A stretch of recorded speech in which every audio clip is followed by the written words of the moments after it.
شادی کے 3 سال بعد تک اولاد نہ ہوئی تو شوہر نے مجھے بانجھ کہہ کر طلاق دے دی۔ بھائی کے گھر تو پہلے ہی غربت کے ڈیرے تھے۔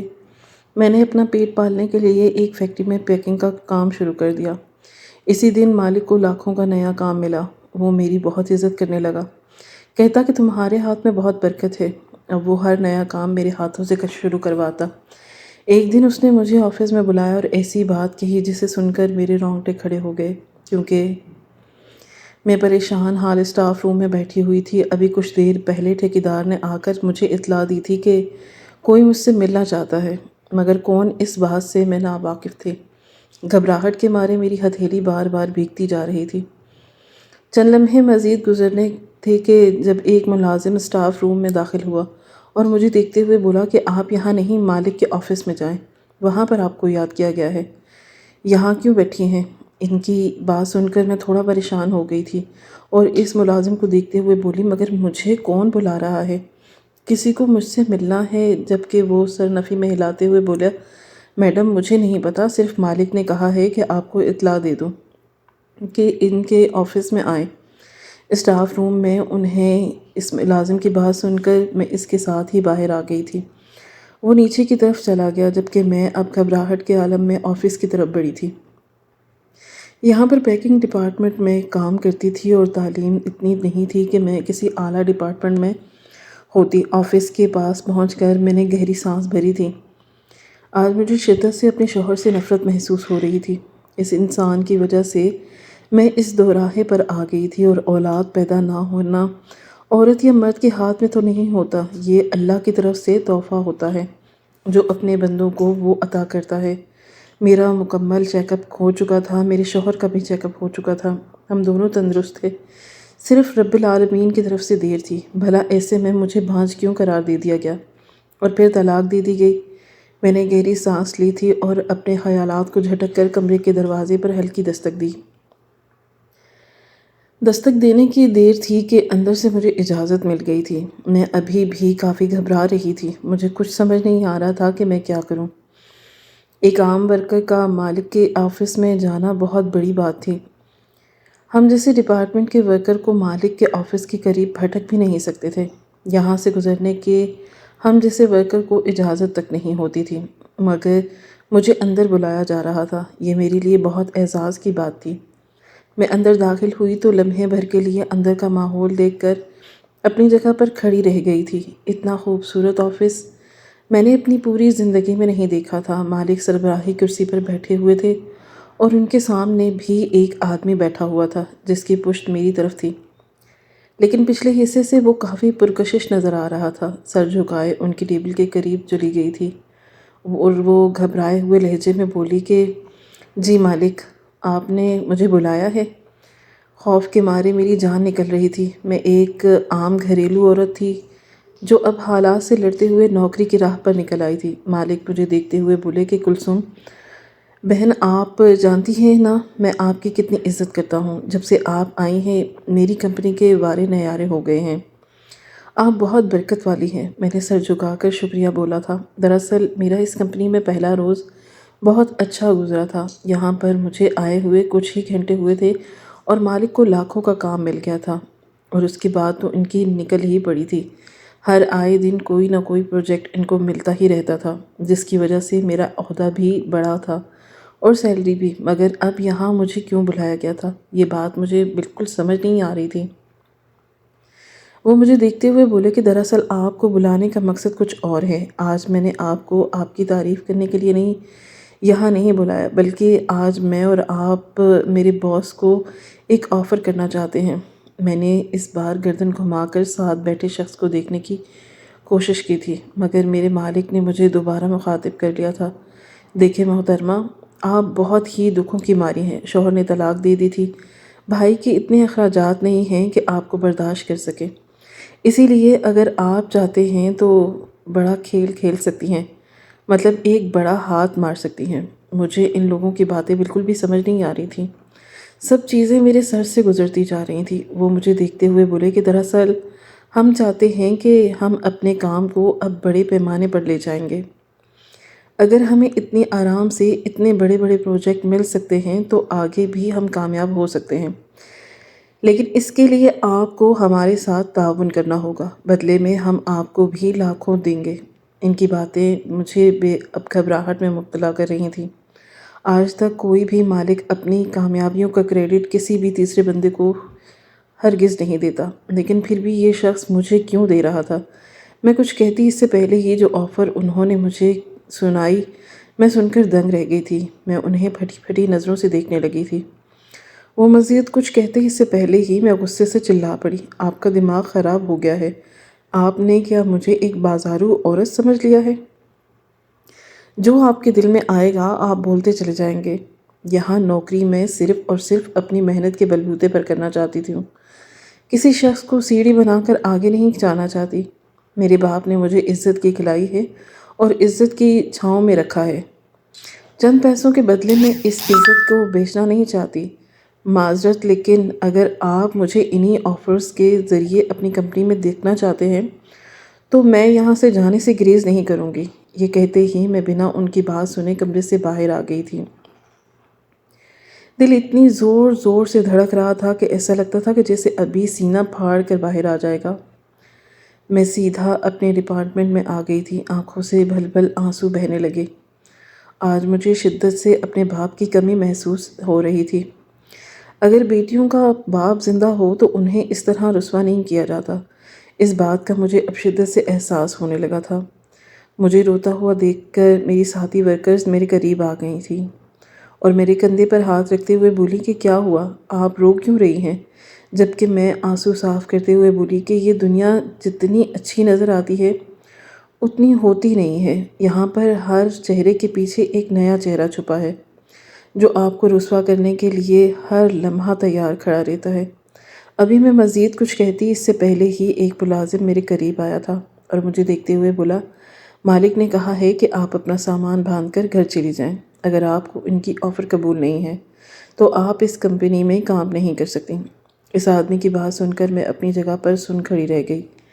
میں کچھ کہتی اس سے پہلے ہی ٹھیکیدار بھی بھاگتا ہوا آیا، میرے قریب آیا تھا اور مجھے دیکھتے ہوئے بولا کہ جلدی سے اپنا سامان سمیٹو اور یہاں سے جاؤ۔ صاحب نے اگر تمہیں فون کیا تو آ جانا، ورنہ یہاں آنے کی ضرورت نہیں ہے۔ میں ان کے آگے ہاتھ جوڑتے ہوئے بولی کہ بھائی صاحب، آپ تو میری ہر پریشانی کو جانتے ہیں۔ اگر مجھے یہاں سے نکال دیا تو میں کہاں جاؤں گی؟ خدارا میری مدد کر دے۔ انہوں نے میرے ساتھ ابھی اپنا جملہ مکمل کرتی اس سے پہلے ہی ٹھیکیدار چیختے ہوئے بولا، سمجھ نہیں آ رہا تمہیں؟ سامان سمیٹو اور یہاں سے نکل جاؤ۔ مجھے تو تمہیں دیکھتے ہی پہلے دن اندازہ ہو گیا تھا کہ تم جیسی لڑکیاں ہمارے ساتھ کام نہیں کر سکتی۔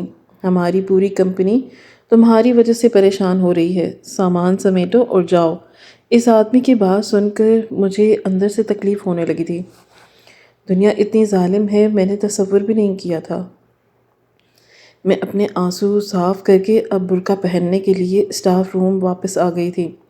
روتے روتے میں نے برقع پہنا تھا اور اپنا پرس اٹھا کر اسٹاف روم سے باہر نکل آئی۔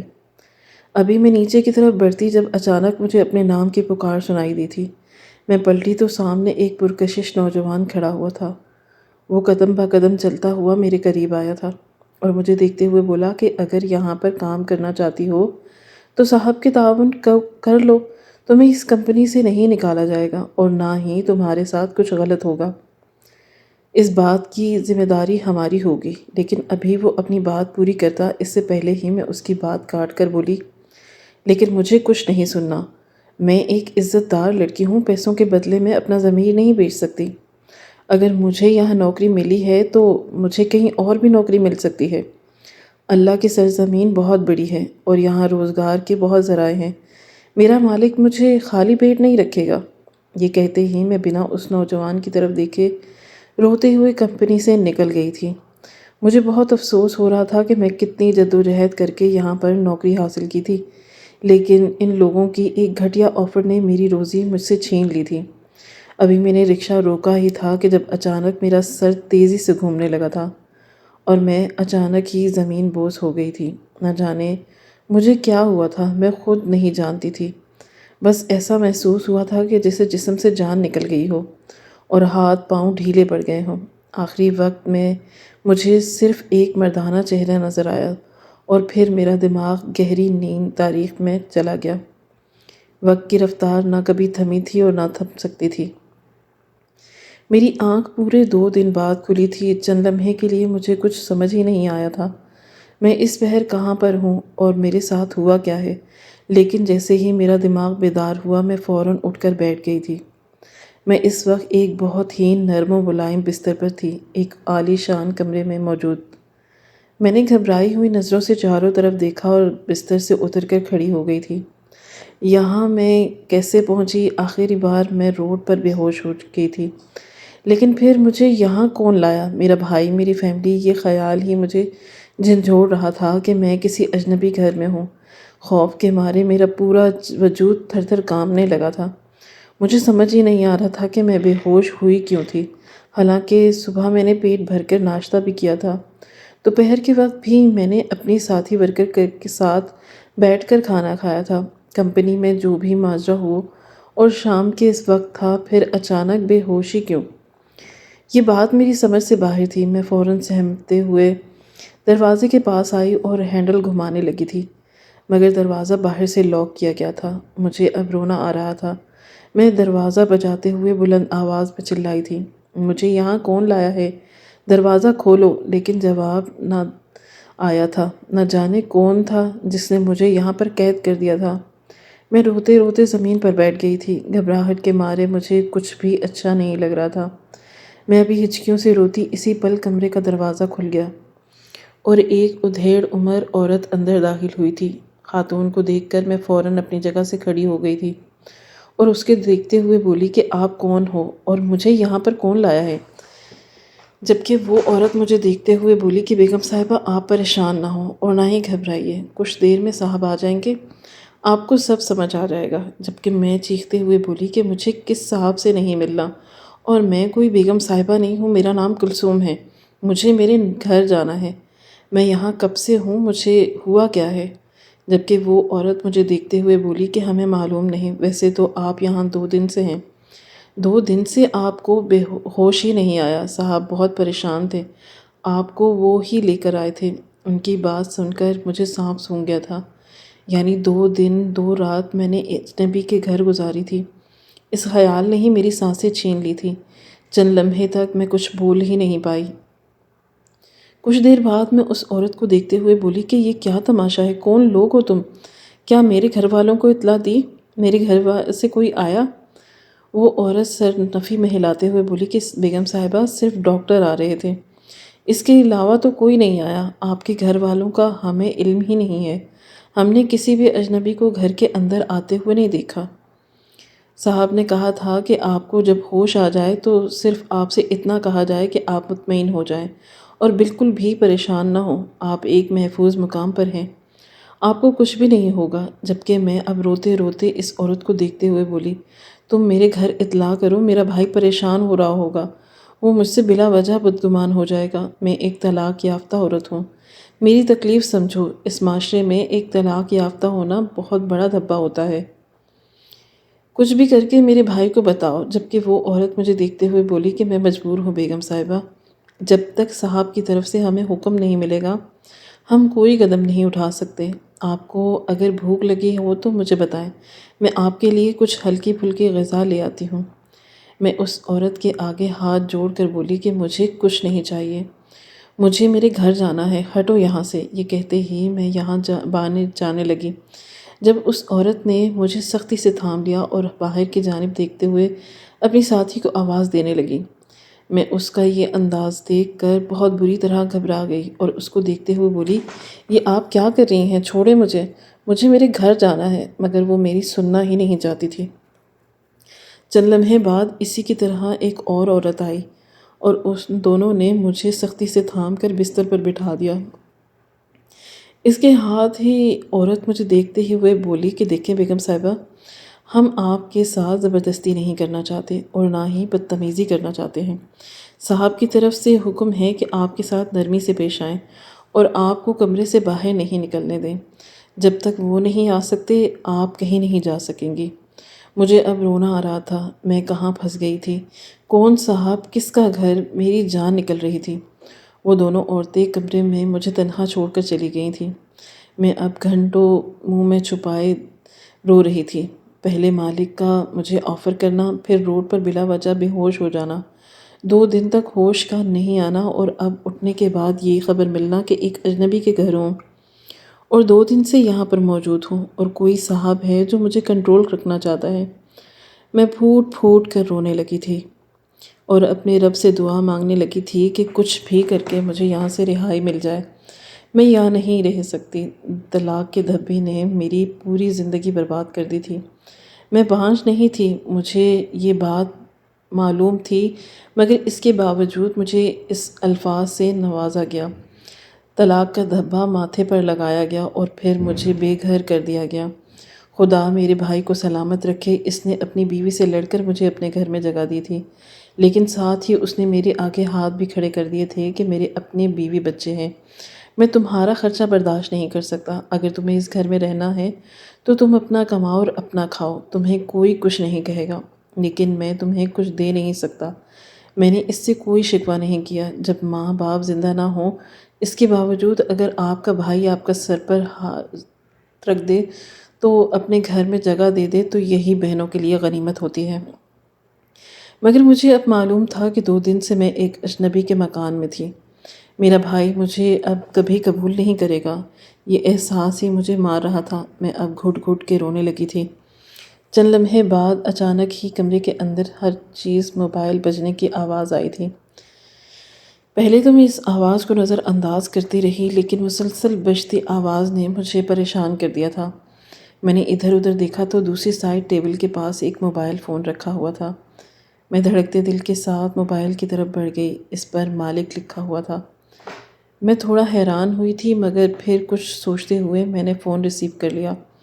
میں کچھ کہتی اس سے پہلے ہی دوسری طرف سے آواز گونجی تھی، کلثوم بہن کیسی ہو آپ؟ طبیعت وغیرہ اب آپ کی کیسی ہے؟ ہوش آ گیا آپ کو؟ کیسا محسوس کر رہی ہیں آپ؟ جبکہ میں فوراً بولی کہ مالک یہ آپ بات کر رہے ہیں، مجھے یہاں پر کون لے کر آیا ہے؟ یہ موبائل کس کا ہے اور آپ کو کیسے معلوم کہ یہ فون میں ہی ریسیو کروں گی؟ میں نے اچانک ہی کئی سوال کر دیے، جبکہ وہ آدمی بولا کہ آپ پریشان نہ ہوں، آپ ایک محفوظ مقام پر ہیں، آپ کی طبیعت ٹھیک نہیں ہے، آپ آرام کریں، بڑے صاحب اگر آ کر رات میں آپ سے ملاقات کریں گے۔ انہوں نے مجھے تاکید کی ہے کہ میں آپ کو بولوں کہ آپ روئیں مت، انہیں برا لگ رہا ہے، اگر آپ روئیں گی تو بلا وجہ آپ کے لیے نقصان ہوگا۔ جبکہ میں اس بار غصے سے بولی تھی، کون ہیں یہ بڑے صاحب اور میرے رونے سے انہیں کیا تکلیف ہے؟ کون سا نقصان کریں گے وہ؟ اب میرا 2 دن سے میں ایک اجنبی کے گھر میں رکھا ہوا ہے، مجھے میرے بھائی کو اطلاع نہیں دی گئی، اس سے بڑا میرا نقصان کیا ہو سکتا ہے؟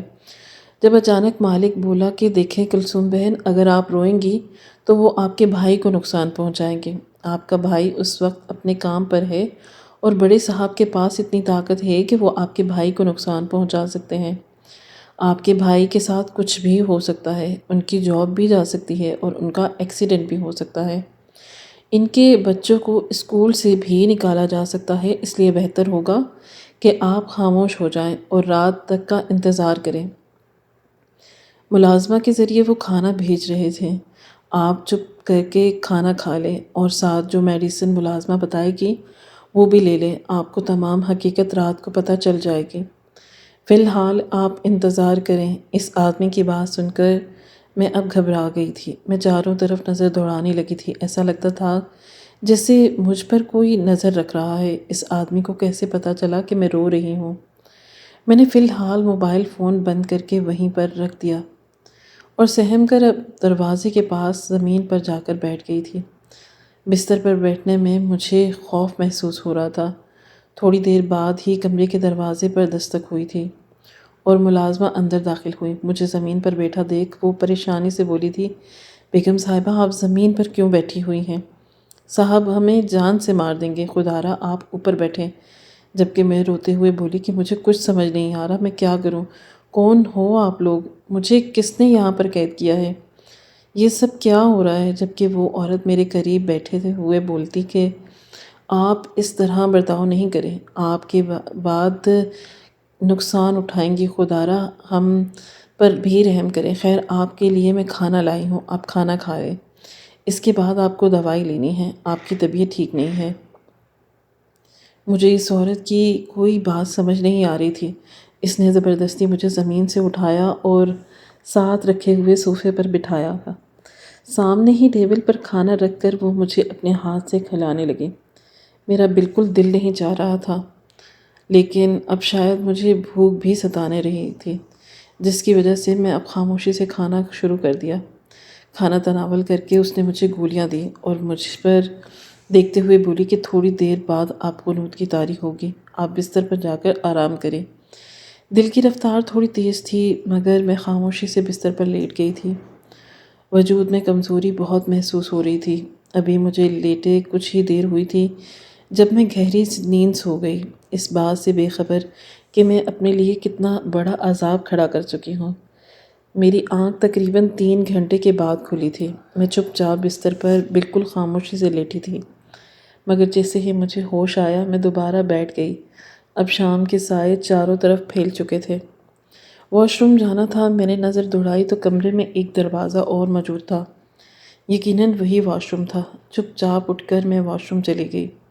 وہاں سے فریش ہو کر میں نے منہ وغیرہ دھویا اور کمرے میں واپس آ گئی تھی، لیکن اگلے لمحے میری سانس روک دینے والا بستر پر وہی نوجوان بیٹھا ہوا تھا جس نے میری آخری بار کمپنی میں ملاقات ہوئی تھی۔ مجھے دیکھتے ہی وہ خوشگوار لہجے میں بولا کہ کیسی ہیں محترمہ، نیند پوری ہو گئی آپ کی؟ جبکہ میں اپنی جگہ پر بالکل بت کی مانند کھڑی ہوئی تھی۔ وہ مجھے دیکھتے ہوئے بولا کہ مزید جواب دیں۔ کیا ہو گیا، اتنی خاموش کیوں ہیں؟ اس بار میں گھبرا کر بولی کہ کون ہو تم اور مجھے یہاں کیوں لائے ہو؟ میں نے آپ لوگوں کی آفر رد کر دی تھی، آپ نے مجھے نوکری سے بھی نکال دیا تھا اور مجھے کوئی اختلاف نہیں تھا۔ جبکہ وہ مجھے دیکھتے ہوئے بولا کہ بھلائی کا تو زمانہ ہی نہیں ہے، اب بے ہوش ہو گئی تھی اس لیے میں آپ کو اپنے بنگلے میں لے آیا اور پورے 2 دن میں آپ کی وجہ سے پریشان رہا ہوں۔ خیر اب تو آپ کو خیر سے ہوش آ گیا ہے، پھر اب بیٹھ کے اس آفر کے بارے میں تھوڑا ڈسکس کر لیتے ہیں۔ میں روتے ہوئے بولی کہ مجھے میرے گھر جانا ہے اور اپنے بھائی کے پاس جانا ہے، خدارا مجھے یہاں سے جانے دیں۔ میں آپ لوگوں کو نہیں جانتی، آپ لوگ مجھے کیوں پریشان کر رہے ہیں؟ مگر وہ آدمی مجھے دیکھتے ہوئے بولا، دیکھیں محترمہ، میں آپ کو پریشان نہیں کر رہا، آپ خود پریشان ہو رہے ہیں۔ یہاں پر سے آپ کو جبھی جانے کی اجازت ملے گی جب آپ میری بات مانیں گے۔ ہماری آفر اتنی بری بھی نہیں ہے کہ آپ مسلسل اس کو رد کر رہی ہیں۔ اس آدمی کی بات سن کر میں فوراً بولی تھی کہ دیکھیں میں آپ کی بات سمجھتی ہوں، لیکن مجھے یہ کام نہیں کرنا۔ یہ بات آپ لوگ کیوں نہیں سمجھ رہے؟ میں ایک عزت دار باپ کی بیٹی ہوں اور ایک عزت دار بھائی کی بہن ہوں۔ ابھی میں مزید کچھ کہتی اس سے پہلے ہی وہ بولا کہ اب وہ عزت دار بہن آپ نہیں رہی ہو، کیونکہ پورے 2 دن آپ اپنے گھر سے باہر تھی، ایک اجنبی مکان کے اندر تھی۔ لوگ 100 طرح کی باتیں بنائیں گے، لیکن اگر آپ کے پاس پیسہ ہوگا، آپ ایک بڑے مرتبے پر فائز ہوں گی، تو کوئی آپ کو کچھ نہیں بولے گا۔ آپ ہمارے لیے کام کریں گی؟ میری آنکھوں سے آنسو بہنے لگے تھے، دل کی رفتار بہت تیز تھی۔ میں نے ہمیشہ رب العالمین کے بتائے ہوئے احکامات کی پیروی کی تھی، بھلا میں کیسے ایسے گناہ میں مبتلا ہو سکتی تھی جس کا سوچ کر ہی میری روح کانپ رہی تھی۔ وہ آدمی مجھے دیکھتے ہوئے بولا، آپ کے شوہر نے آپ کو طلاق دی ہے، بانجھ پن کا طعنہ دیا ہے۔ آپ اس آدمی کو بتائیں کہ آپ کون ہیں اور کیا حیثیت رکھتی ہیں، اس انسان کو زمین بوس کریں۔ آپ کیوں پریشان ہو رہی ہیں؟ ہم آپ کے ساتھ ہیں اور میں پیچھے کھڑا ہوں آپ کے، اور آپ کچھ نہیں ہونے دوں گا آپ کو۔ اس آدمی کی بات سن کر میں اس کے آگے ہاتھ جوڑ کر بولی کہ مجھے کسی کو زمین بوس نہیں کرنا، مجھے کسی آدمی کو اپنے پیچھے کھڑا نہیں کرنا۔ میرے ساتھ میرا بھائی موجود ہے، مجھے معلوم ہے کہ وہ مجھ سے ناراض ہوگا، مجھے طعنے دے گا، مجھ سے لڑے گا، لیکن مجھے یقین ہے کہ وہ مجھ سے بدگمان نہیں ہوگا، میری بات پر اعتماد کرے گا۔ مجھے یہاں سے جانے دیں، میں آپ لوگوں کے ساتھ یہ گندہ کام نہیں کر سکتی، مجھے کوئی پیسہ نہیں چاہیے، میں حالی حال ٹھیک ہوں۔ میری بات سن کر بھی اس نے کوئی رد عمل نہیں دیا، جبکہ اس کے بعد اس کے چہرے پر مسکراہٹ پھیل گئی تھی۔ نہ جانے کیوں یہ مسکراہٹ مجھے ایک شیطانی مسکراہٹ لگ رہی تھی۔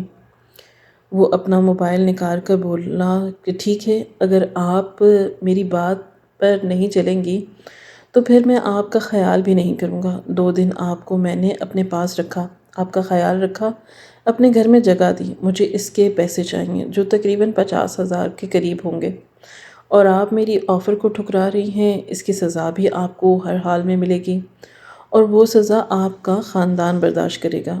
آپ کا بھائی جو نوکری کرتا ہے، میں اسے وہاں سے نکلوا دوں گا۔ دوسرا، آپ کے بھتیجے بھتیجی جہاں اسکول میں جاتے ہیں، وہ اسکول بھی انہیں اب قبول نہیں کرے گا۔ اور رہی بات آپ کے مکان کی، اس پر میں اللیگل نوٹس بھیجوں گا کہ یہ زمین لیگل نہیں ہے، اس کے اور مالک بھی موجود ہیں۔ آپ کی بجلی، گیس سب کچھ کاٹ دی جائے گی۔ اور جبکہ میں سب سن رہا تھا، آدمی کو دیکھ رہی تھی اور مزید کچھ کہتی اس سے پہلے ہی میں چلا کر بولی تھی، آخر تمہیں یہ سب کر کے حاصل کیا ہوگا؟ تم میرے ساتھ یہ سب کیوں کرنا چاہتے ہو؟ آخر میں نے تمہارے ساتھ کیا ہی کیا ہے؟ بلکہ میری وجہ سے تو مالک کو فائدہ ہوا تھا۔ وہ کہتے ہیں کہ میرے قدم ان کے لیے برکت والے ہیں۔ جب میں آپ کو منع کر رہی ہوں کہ مجھے یہ کام ابھی مزید کرنا ہی نہیں ہے، تو وہ میری بات کاٹتے ہوئے بولا کہ آپ کا یہ راگ میں سن چکا ہوں، اب آپ میری بات سنیں۔ میں کسی کو بھی زیادہ منت نہیں کرتا، ورنہ اس کی طرح کے جو نچلے اٹھاتا ہوں، مگر آپ سے کہہ رہا ہوں کیونکہ مجھے آپ میں کچھ نظر آ رہا ہے۔ آپ کے پاس بہت بڑی آفر ہے، ہر مہینے 2 لاکھ روپے کمانا، 5 لاکھ ایڈوانس، یہ کوئی معمولی رقم نہیں، اور ایسی آفر کسی کو بھی گھر بیٹھے نہیں مل جاتی۔ اس فیلڈ میں آنے کے لیے لوگوں کو اپنا آپ ختم کرنا پڑتا ہے۔ میں تو آپ سے کوئی ڈیمانڈ بھی نہیں کر رہا، صرف آپ سے کام کروانا چاہتا ہوں۔ چند لمحے میں خاموش رہی، اور پھر اس کو دیکھتے ہوئے بولی کہ لیکن میرا بھائی، وہ مجھے ابھی اس چیز کی اجازت نہیں دے گا۔ دھیرے دھیرے مجھے اس کی بات سمجھ آنے لگی، لیکن میرا دل بہت ڈر رہا تھا۔ وہ مجھے دیکھتے ہوئے بولا کہ فی الحال آپ یہیں پر رہیں گی اور محفوظ رہیں گی۔ آپ کی خدمت کے لیے 3-4 ملازم بھی خود ہائر کروں گا میں۔ آپ کو کام سکھانے والی یہاں پر آ کر کمرے کے اندر ہی سکھائے گی۔ اور رہی آپ کے بھائی کی بات، جب آپ کے پاس پیسہ آ جائے، آپ اپنے بھائی کو پیسے کی مدد سے خرید لینا۔ یہ دنیا پیسوں کی ہے، جہاں آپ پیسہ پھینکو گی وہاں پر دنیا آپ کے قدموں میں ہوگی۔ اس آدمی کی بات سن کر میرا دل لرز اٹھا تھا۔ اس کی بات درست تھی، لیکن میرا دل پریشان ہو رہا تھا کہ نہ جانے کیوں مجھے یہ سب اچھا نہیں لگ رہا تھا۔ لیکن میں حالات سے اتنا مجبور ہو گئی کہ میں نے اس شخص کو ہاں کہہ دی۔ وقت کی رفتار نہ کبھی تھمی تھی اور نہ کبھی تھم پائے گی۔ میری رات بہت عجیب گزری۔ میرے دماغ میں کئی طرح کے سوال آ رہے تھے کہ ان لوگوں نے صرف میرا انتخاب ہی کیوں کیا؟ نہ میں اتنی خوبصورت ہوں اور نہ ہی میرے پاس تعلیم ہے۔ اس فیلڈ میں خوبصورتی سب سے زیادہ میٹر کرتی ہے۔ فی الحال میں نے اپنی زندگی اللہ تعالیٰ پر چھوڑ دی تھی۔ اگلی صبح کا سورج نئی امید کے ساتھ روشن ہوا۔ صبح 10 بجے ایک ملازمہ نے آ کر جگا دیا اور سختی سے ناشتہ کرنے کی تاکید کی، اور ساتھ میں دوا لینے کے لیے بھی بولا۔ مجھے اب پریشانی ہونے لگی تھی۔ میرے دماغ میں کئی طرح کے سوال آ رہے تھے۔ آخر میں بے ہوش کیوں ہوئی تھی؟ مجھے کس بات کی دوا دی جا رہی ہے؟ مگر فی الحال میں سب سے اتنا خوف زدہ ہو گئی تھی کہ میں نے کسی سے کوئی بات نہیں کی، نہ پوچھا۔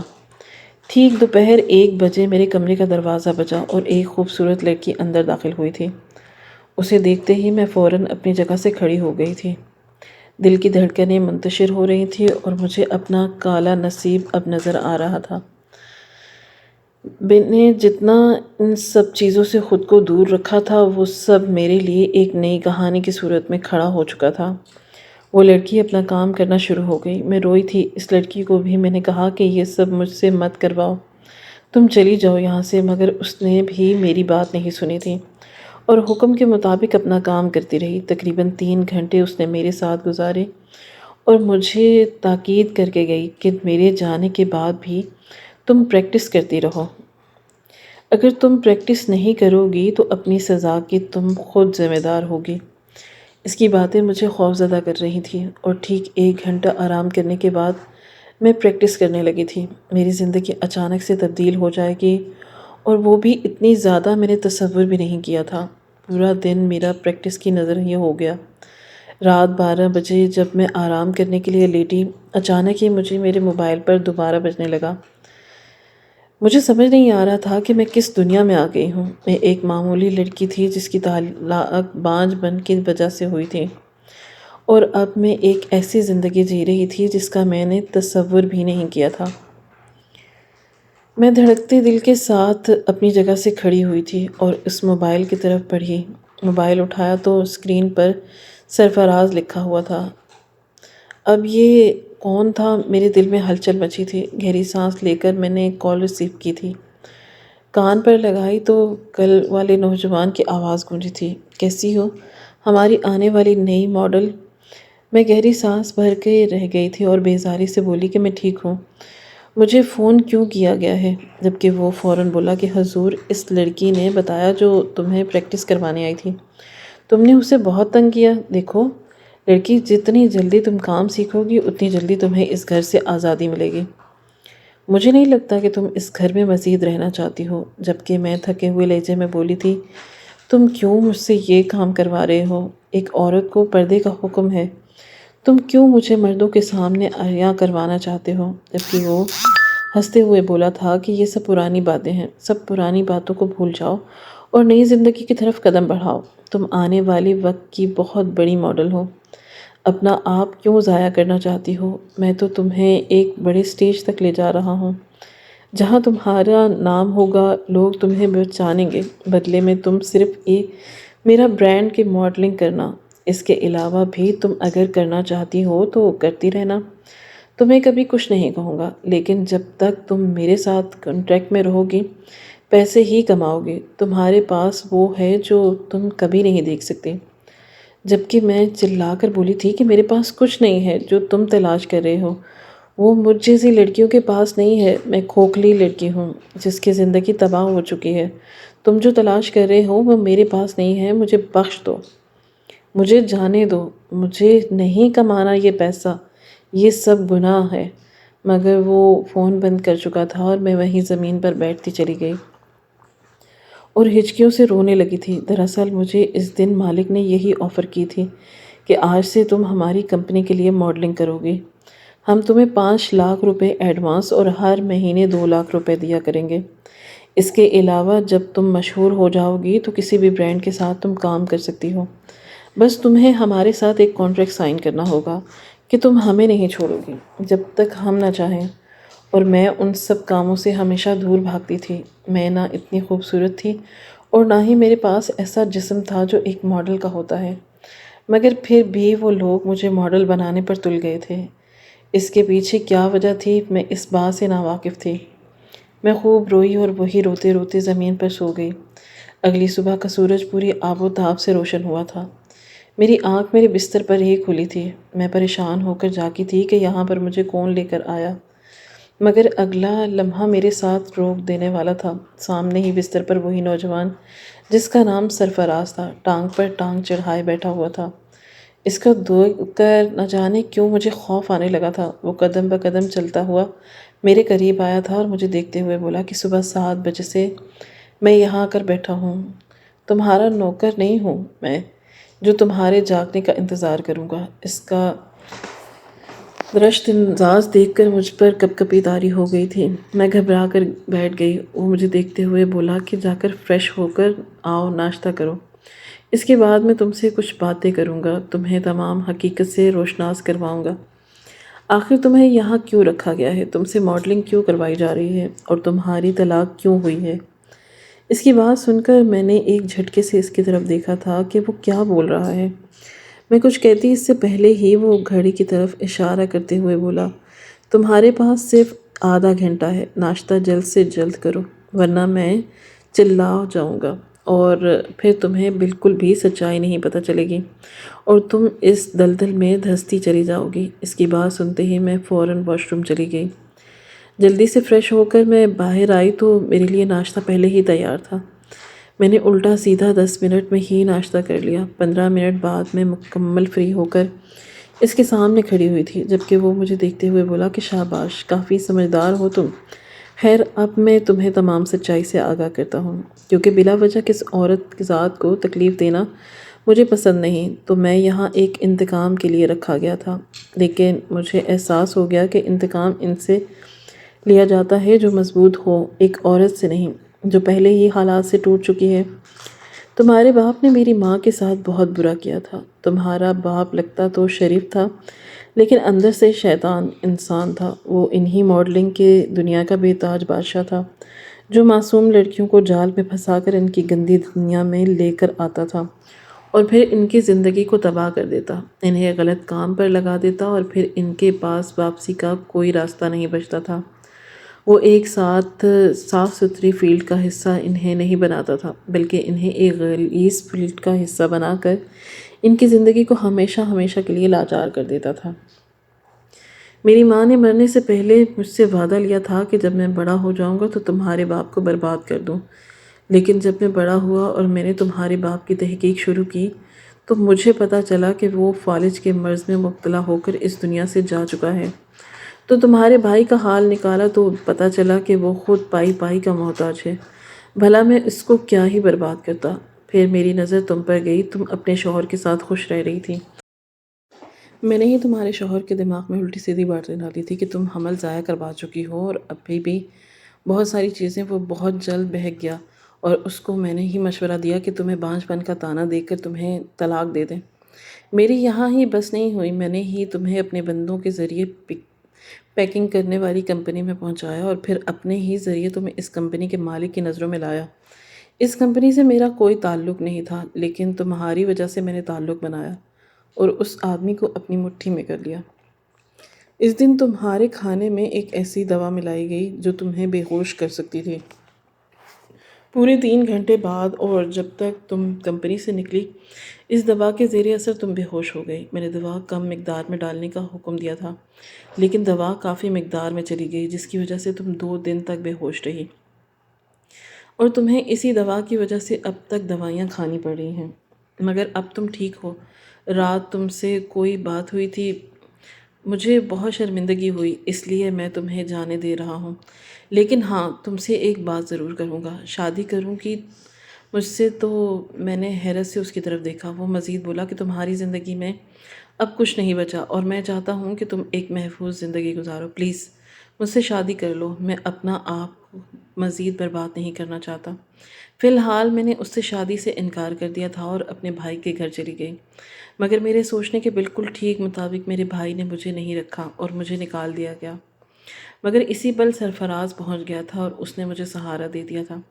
یہ سب اسی کی وجہ سے ہوا تھا۔ اس سے نفرت کرتی تھی، لیکن جب میں نے اس کی زندگی پر نظر ڈالی تو وہ میری طرح بہت مجبور تھا۔ ایک چھوٹے بچے کے دماغ میں جو بٹھا دیا جاتا ہے وہ اس کی حقیقت مان ہی لیتا ہے۔ اس کے ساتھ بھی کچھ ایسا ہی ہوا۔ میں نے اس سے اب نکاح کر لیا، ہم دونوں خوش ہیں۔ ماضی کو بھول کر ہم دونوں نے ایک نئی زندگی کی طرف قدم بڑھایا اور امید کرتے ہیں کہ اب اللہ تعالیٰ ہماری زندگی کو خوشحال رکھے۔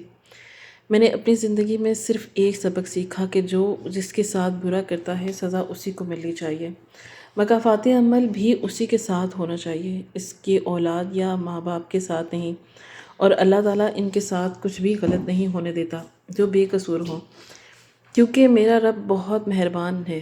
ناظرین، آپ کو آج کی کہانی کیسی لگی؟ کامنٹ باکس میں اپنی رائے کا اظہار ضرور کریں۔ خواہش صرف اتنی ہے کہ کچھ الفاظ لکھوں جس سے کوئی گمراہی کے راستے پر جاتے جاتے رک جائے، اور نہ بھی رکے تو سوچ میں ضرور پڑ جائے۔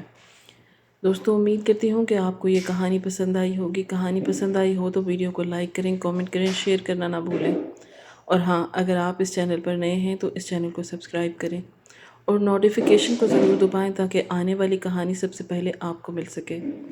ملتے ہیں کل ایک نئی اور دلچسپ کہانی کے ساتھ۔ اللہ حافظ۔